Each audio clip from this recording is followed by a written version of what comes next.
Here's your First Warn Weather Forecast First, sponsored by Anderson Collision Center. Visit driveanderson.com. Well, it has been a lot cooler out there this afternoon compared to where it's been the last couple of days, thanks to the cloud cover and the rain showers. But the good news here as we go through this evening, the rain will continue to end from north to south. Already starting to see that clear out here across much of the region. As we go through the rest of this evening, we may actually start to see some of the clouds thin out just before sunrise, which will allow a return of a little bit of sunshine just before sunset. Now, when you look at that satellite radar, you see some of those rain showers and the steadier rainfall shifting a little further to our south. Our temperatures, they have been on the cooler side of things. Numbers for most of the day have been in the 50s thanks to that northerly wind. The wind right now anywhere from 5 up to 15 miles per hour. Temperatures currently sit in the 50s, where we're at 57 in Rockford, 55 in Freeport, 54 in Dixon, Rochelle, and 53 degrees right now in DeKalb. As we go through this evening, we'll hold those temperatures steady through the 50s, dropping back into the mid-40s underneath a partly cloudy sky tomorrow morning. We'll see a return of sunshine and a couple of more chances for some showers and thunderstorms throughout the week, so I'll time that out coming up here in the First Warn forecast a little later. A 20-year-old is charged with murder in the death of a 19-year-old girl. Investigators share what led up to the incident. Plus, Belvidere leaders work to ease traffic delays at a busy railroad crossing. The new bridge plans that could save drivers some headaches. And a local nonprofit holds its biggest fundraiser of the year. The services Shelter Care offers to those who are struggling.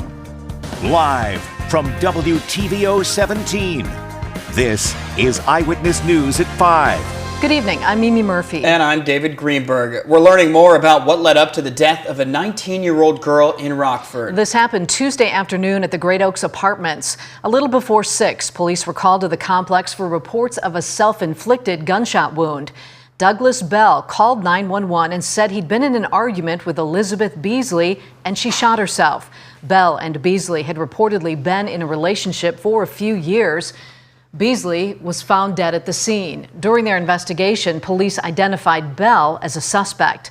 Bell has been charged with first-degree murder. He is currently being held in the Winnebago County Jail. Officials identify the officer who shot and killed a man at Beloit last month on Ashland Avenue.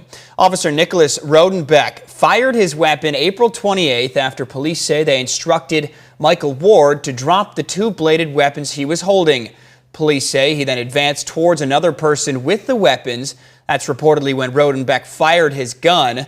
Ward was pronounced dead at the hospital. Rodenbeck is still on administrative leave per agency policy. The Wisconsin Department of Justice is investigating the shooting. The alleged Don Carter Lane's mass shooter is back in court this afternoon. Duke Webb faces 3 counts of first-degree murder after allegedly shooting and killing 3 people at the bowling alley back in 2020. Today, the judge was looking to assess Webb's mental status and whether he's fit to stand trial. Court records show Webb was ordered to undergo a mental health evaluation back in 2021. A local blood center honors National Police Week. The Rock River Valley Blood Center is partnering with the Blue 815 Foundation to host the 3rd annual Blue 815 Blood Drive. The week-long event honors fallen officers while also supporting those holding the lines in our community. Organizers say the special blood drive also draws in a lot of donors wanting to recognize police for their service. We expect about 100 people over the course of the week to come in and say that they're here to support the police, and that's wonderful because they support us by putting their lives on the line to protect them. We want to support them as well, and by donating blood, you're ensuring that if somebody does need it, that it's available. The event runs until May 15th at all RRVBC donor centers. Anyone who donates will receive a thank you bag, including a Blue 815 bracelet, stickers, and a card with the names of local officers who've lost their lives in the line of duty. Donors will also be entered into a drawing to win a $500 gift card. Well, train tracks near the Stellantis plant have long been a headache for those who travel in Belvidere, but a major change could be coming to how drivers get around. Blake Dietz learned more about the plan today. And Blake, the city's talking about a bridge? They are, Mimi. David, that busy stretch of 2 tracks crossing South Appleton Road near Newburgh has frustrated drivers with traffic jams and long delays for years, and it's only set to get worse. Stellantis' plans to reopen, along with other new industries in the area, mean relieving traffic in the busy corridor is more important than ever. The area's alderman tells me the bridge will also fix a long-standing safety issue in the community. The biggest interest, other than trying to accommodate the citizens of Belvidere, is also the fire and police. We're trying to make sure that they can get to where they're going in the most expedient amount of time without having to wait for a train. I think it's a great idea. City leaders tell me they're in the process of securing further grants to wholly fund the bridge's development and construction. David? All right, Blake, thank you. A local nonprofit holds its biggest fundraiser of the year. Shelter Care hosting its annual spring luncheon, one of the organization's biggest fundraisers that supports its two core programs. This year, Shelter Care showed a video highlighting a mother whose family benefited from the nonprofit services. There was also a silent auction and a 50-50 raffle. Money raised goes to Shelter Care's supportive housing and a Jubilee Center programs. One of the main things we do is try to get anyone that's homeless housed, and that's the first thing.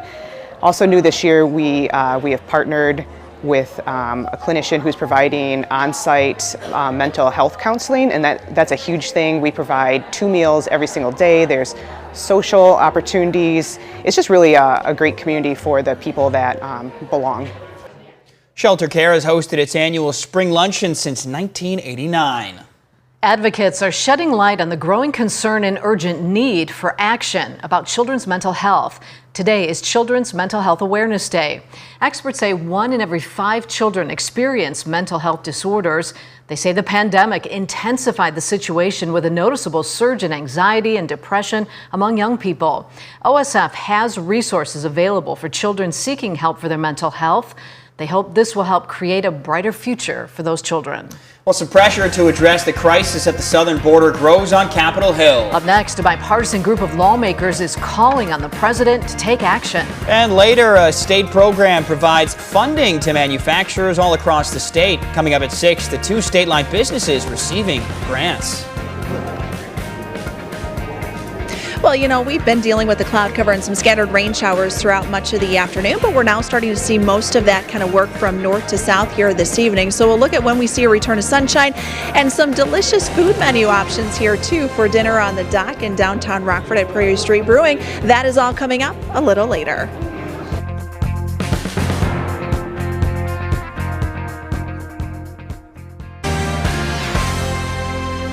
A group of lawmakers are urging President Joe Biden to take further action at the southern border. They say it's past time both parties work toward a common goal. Basil John reports on why they're asking the president to use all the tools at his disposal, including executive action.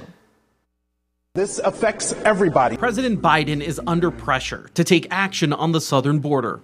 2 groups of representatives, including Nevada Democratic Congressman Stephen Horsford, wrote to the president to say it's time. We have to address both the migrant and asylum issue and the fentanyl crisis, which is of great concern. Horsford also requested the president provide a path to citizenship for those who have lived, worked, and paid taxes to the U.S. New York Democratic Congressman Tom Suozzi and Pennsylvania Republican Congressman Brian Fitzpatrick support a scaled-down approach, work permits for spouses. It makes sense across the board. We need the president to take executive action to address what is a very real, growing concern of the American people. In the letter sent to the president, the group said they tried to pass bipartisan legislation in Congress, but that fell apart. Republicans are more concerned with currying favor with Donald Trump than they are about solving the border security crisis. Fitzpatrick says the fault lies with all of Congress. The only way you can get to a situation where we are today is that both parties had failed us on this issue, and that is the case. But Senate Democratic leader Chuck Schumer disagrees and pins the blame on Republicans. I've seen many cynical things around here over the years, but it's hard to think of something more cynical than Republicans blowing up their own border deal in order to help Donald Trump win an election. Lawmakers expect the president to have a response in the coming days. Reporting in Washington, I'm Basil John. Here in the state line, it's been a rainy day with much cooler temperatures all across the state line. Yeah, big difference from yesterday, that's for sure. After the break, Candace joins us live from dinner on the dock at Prairie Street. She's going to tell us how our weekend is shaping up.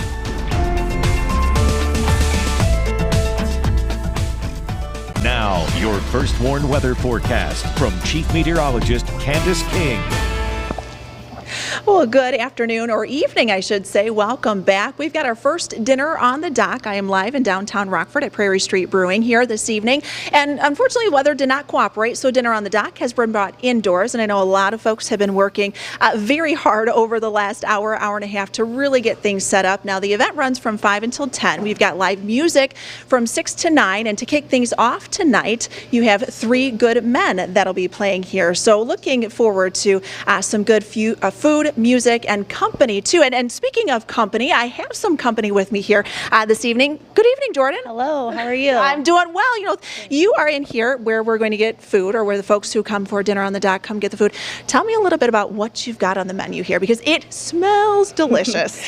So we have some chicken sandwiches, pulled pork, brats, hot dogs, cold wraps, salads, cheese curds, of course. A fan favorite, I think. Yep, our famous cheese curds, as well as fries, our homemade Sizzin' Fizz chips. Nice. So we have a good slew here for you. Good selection. So when the folks come here, because some reservations, you have to make some reservations for tables, you can do that, or otherwise people can just come on in, correct? Yes, come on in.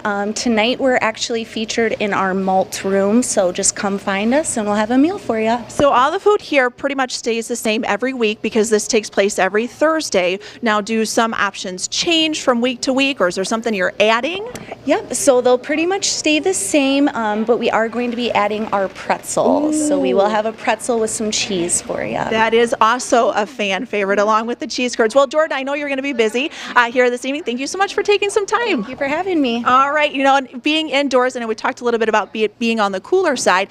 When you look at the temperatures from yesterday to today, we've had a good 20 to 25 degree temperature drop here this afternoon. So it has been on the cooler side, but I'll tell you what, those numbers, they are going to warm up just a bit here as we go through the next couple of days. Now, the rain showers we had from earlier today, those are continuing to move from north to south here this evening. Our temperature sits at 57 in Rockford, Janesville, 55 in Freeport, 54 in Rochelle, Dixon, and 56 degrees down in Sterling.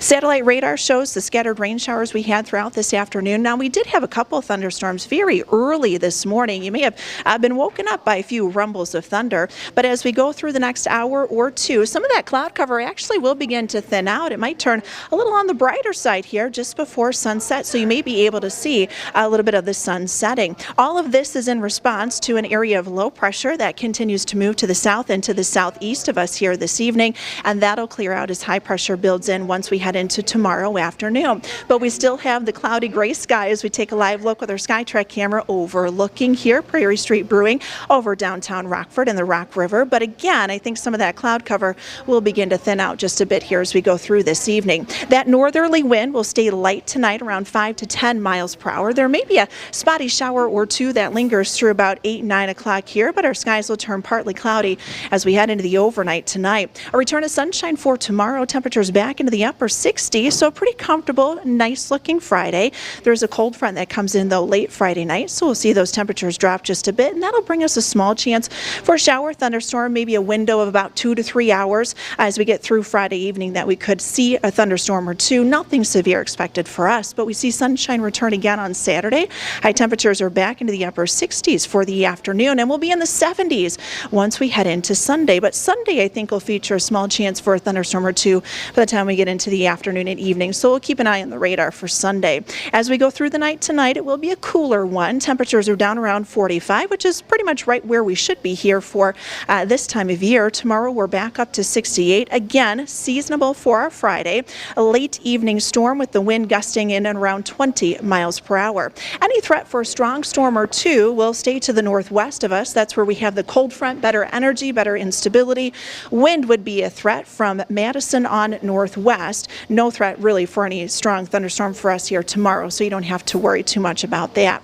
We're 77 on Sunday. We're back into the 70s. I think as we get into next week, we've got a better chance for some showers as a secondary low comes in from the southwest Monday and Tuesday. So that would be our chance for maybe a rain thunderstorm. We'll dry things out a bit for Wednesday, but we'll hold those temperatures into the 70s, guys, as we head into next week. All right, Candace, rain or shine, dinner on the dock must go on. Bring us back some cheese curds. Thanks, Candace. Scott's in next with sports. The best female bowlers in the country are back in the state line for a major event. Scott tells us what we can expect.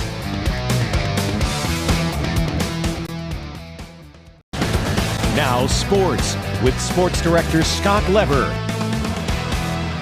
A big weekend of bowling is upon us here in the state line. The bowlers from the Professional Women's Bowlers Association are back for the PWBA Bowlers Journal Rockford Open at the Cherry Bowl. The event begins tomorrow with 2 6-game qualifying rounds. This afternoon, the bowlers were on the lanes for a practice session, getting a feel for the lanes and making adjustments to their bowling balls. This is a national tournament, the second event of the new PWBA season. The first was last week in Minnesota, where Shannon Pluhowski won. That's Shannon right there.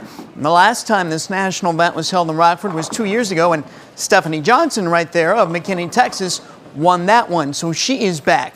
In all, there will be 75 bowlers in the competition. This is a big event for Rockford, which of course has deep roots in women's professional bowling. I mean, Rockford and PWBA are synonymous. I mean, PWBA, LPBT was based out of Rockford forever and ever, and this is home. If you ask some of the ladies that are still around from back then, they call this home. So it's very important that it comes to Rockford, and we enjoy having them. How competitive is the PWBA tour right now? Are there like 10 ladies who are kind of dominating, or is it pretty deep? It is extremely deep. The ladies who have been around bowling are really good, and now there's this young group coming up that are just amazing. Here's how this event will be playing out. Tomorrow there will be 2 rounds of action at 10 a.m. and 5 p.m. The field will then be cut. Saturday there will be 2 rounds at 9 a.m. and at 2 p.m. And then the 5 top bowlers will return Saturday evening at 6:30 for the stepladder finals. All that action is open to the public to watch. The cost is $10 for Friday's action, $10 for Saturday's 2 rounds, and then $10 again for the finals. The White Sox will be hosting the Guardians tonight. The Cubs are off. They're going to play in Pittsburgh tomorrow night. The Ice Hogs have a great relationship with the ECHL's Indy Fuel, and they're going to keep it that way. The Blackhawks and Ice Hogs have extended their affiliation agreement with Indy for 3 more years, with an option for 2 more years beyond that. The Fuel has been the ECHL affiliate of the Blackhawks for 10 years so far, feeding players up to the Ice Hogs. This past season, 9 players shared time between the Hogs and the Fuel. That's sports. We'll be right back. Well, our rain showers clearing out from north to south this evening, and while we may still see a spotty shower or 2, drier conditions can be expected here as we go through the night. Our first WARN interactive radar brought to us by Rockford Glass here this evening. Temperatures for tonight are down into the 40s. We're back up into the 60s for tomorrow. Same thing on Saturday. Could see a thunderstorm or 2 late tomorrow evening. Mid and upper 70s once we head into Sunday, and we'll hold on to the 70s as we head into next week. We've got another chance for some showers coming in as we look towards Monday and then into Tuesday. We'll dry things out a little bit for Wednesday with high pressure building in, but we'll bring back some of the cloud cover by next Thursday and a small chance for a thunderstorm or 2. So kind of holding on to somewhat active weather pattern here as we head into next week, but a lot of dry time too, more of a summer-like pattern with those temperatures and rain chances. All right, thanks, Candace. You know what, it's really nice that we're not seeing any more 50s up there. The 70s are coming back. So I know, we're enjoying the 70s. We got to get back to the 80s. There we go, pretty soon. Candace, thanks, and thank you for joining us. We'll see you back here at 6.